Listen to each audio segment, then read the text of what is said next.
ni Digong. Pero dito ay talagang masama yata talaga ang loob at hindi siya dadalo. At hindi lang yon, ay meron pa siyang half joke na siya yung designated survivor. No? In a different situation, in a different universe, baka titingnan talaga yun as a joke. Pero dahil since last year, mismo yung chief ng Armed Forces, si General Browner, ay inamin na merong mga destabilization plots.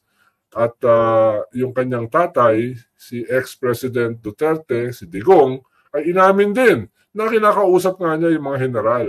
Kasunod nung paglabas ni General Browner ng statement na merong mga destabilization plots against President Bongbong at saka sa gobyerno, ay medyo inamin na rin ni Digong. Sabi lang niya, ano ba masama? Kausap ko lang naman yung mga general.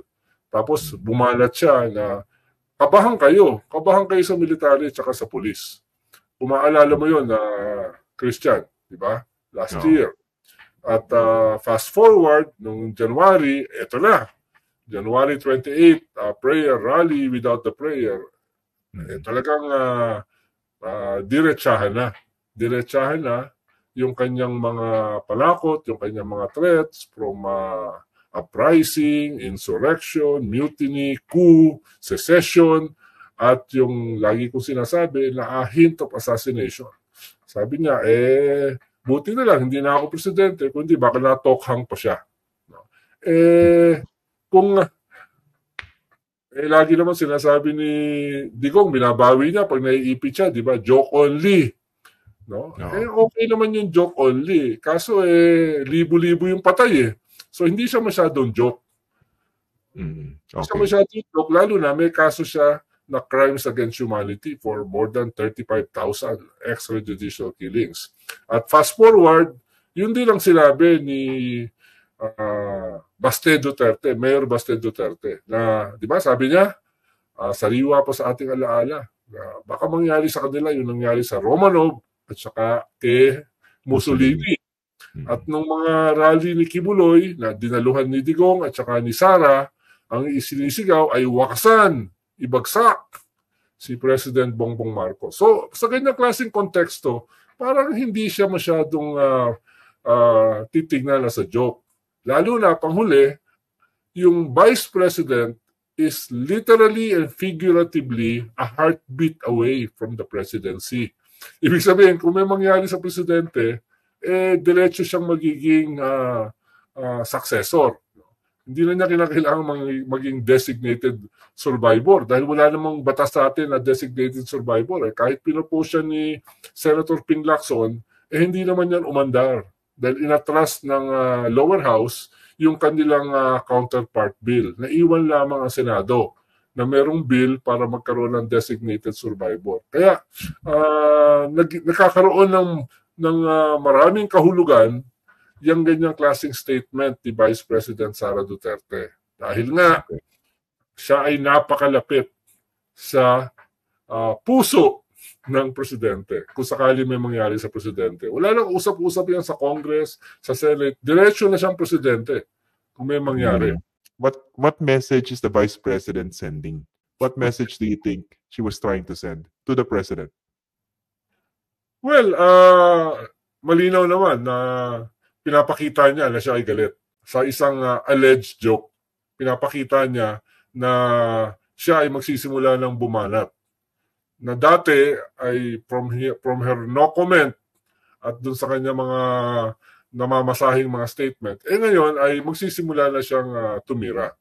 At malamang, ditong parating na SONA, ay magkakaroon siya ng counter-SONA. Yung usual na ginagawa ng opposition, di ba? Pag may SONA, magka-counter SONA sila. Mukhang ang kanyang mensahe, ako na yan. Ako na yan ayun lang dinagdagan pa niya nung statement na designated survivor. Na ako ay ready and able na pumalit. Kung sakaling may mangyari, no? Kung sakaling may mangyari, yun ang nadagdag. At ang dating sa akin ay hindi siya joke. Dahil nga dun sa pinaliwanag kong mga konteksto na napakarami. isang konteksto lang nga, kitang-kita mo na yung threat ito, ang dami. Ang daming build-up. Pero ayun nga, ang medyo malinaw ay hindi lang siya ay ready and available. Anong tawag doon sa, may nagtawag sa akin always available. No? Available. Always available. Karat-karin daw.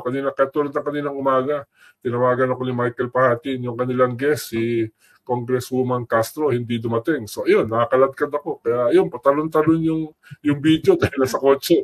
No? Nakita ko nga kanina. Diba? Patalon-talon, no? Ganun-ganun, no? Tumatalbog yung ulo Habang papunta ako dun sa Albert Del Rosario Institute Conference on UNCLOS. Ayun ka na din dumanhit. Oo, ang daming mga ambassador na nandun. At nandun din yung mga Coast Guard, Navy, dami, punong-puno yung Manila Polo Club. At ayun, nagkausap ko ng konti ni Secretary Anyo habang siya ay palabas. No? At hindi ko alam kung binobola ako, pero mukhang sincero naman si Secretary Anyo na tuwan-tuwa siyang nanonood ng Fox First. Ganun ba? Tulad ng tinatanong ko lagi, kumusta yung pitaka? daming bodyguard. Daming bodyguard sa paligid. Okay. Nung lumapit nga siya at nakipagkamay, no, parang na-tense yung mga bodyguard. Ba't nakipagkamay kay Llamas ito? Ito bago natin ipasok.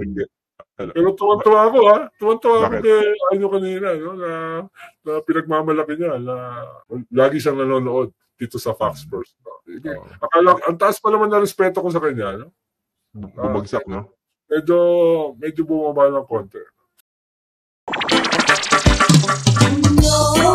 May kulanong salita na ang ibig sabihin dito ay ang pagkakaisa.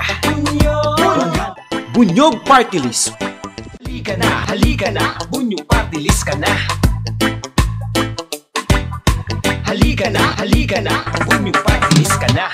Sa susunod, ang atinang suportahan, Bunyog Party List, nagtataguyod ng katotohanan, lumalaban para sa bayan.